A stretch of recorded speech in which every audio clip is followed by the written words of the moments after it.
بہت سارے بھائی ملتے ہیں کہ جی مفتی صاحب روزے کا فدیہ بتا دو، مسجد میں ملیں گے روزے کا فدیہ بتا دو، رستے میں ملیں گے روزے کا فدیہ بتا دو۔ بھئی روزے کا فدیہ تمہیں کیوں بتا دیں؟ پہلے یہ تو بتاؤ کہ تم نے روزہ توڑا کیوں یا روزہ چھوڑا کیوں ہے؟ دیکھو دو قسم کے لوگ صرف ایسے ہیں کہ جن کو روزہ چھوڑ کر فدیہ دینے کی گنجائش ہے، اس کے علاوہ کسی اور کے لیے فدیہ نہیں۔ دو قسم کے لوگ کون سے ہیں؟ پہلا شیخ فانی، ایسا بوڑھا قسم کا انسان کہ جس کی 70 80 90 سال عمر ہو گئی ہے اور اس میں اتنی طاقت نہیں ہے کہ وہ روزہ رکھ سکے، اور جس میں ابھی طاقت نہیں ہے اس میں کل بھی روزہ رکھنے کی طاقت نہیں ہوگی، اس کو شریعت یہ کہتی ہے کہ آپ ابھی روزہ نہ رکھو، روزے کا فدیہ دے دو۔ اسی طرح دوسرے نمبر پر ایسا بیمار آدمی کہ جس کی بیماری لا علاج قسم کی بیماری ہے، وہ موجودہ بھی بیمار ہے اور مستقبل میں بھی ایسا بیمار رہے گا کہ وہ روزہ نہیں رکھ سکتا، تو ایسے آدمی کو شریعت کہتی ہے فدیہ دے دو۔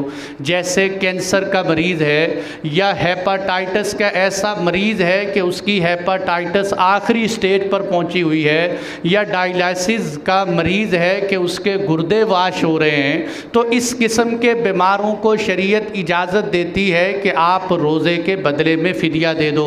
اس کے علاوہ بخار چڑھا فدیہ دے دیا، تندرست آدمی ہے چھوٹی موٹی بیماری پیش آئی تو روزے کا فدیہ دے دیا، یا دل نہیں چاہتا روزے رکھنے کا تو روزے کا فدیہ دے دیا، یا یہ ہے کہتا ہے جی میں بہت مالدار آدمی ہوں روزہ نہیں رکھ سکتا فدیہ دے سکتا ہوں۔ ایسے لوگوں کے لیے فدیہ نہیں ہے، روزے کا اصل بدل روزہ ہی ہے۔ روزے کا فدیہ صرف اس آدمی کے لیے ہے کہ جو نہ ابھی روزہ رکھ سکتے ہیں نہ بعد میں روزہ رکھ سکتے ہیں، ایسے لوگوں کے لیے شریعت نے روزے کا فدیہ رکھا ہے۔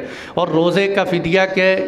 روزے کا فدیہ فطرانے کے برابر ہوتا ہے، فطرانے کی مقدار کے برابر روزے کا فدیہ ہوتا ہے، یعنی 1.25 کلو گندم، احتیاطاً 2 کلو گندم ایک روزے کا فدیہ ہوتا ہے۔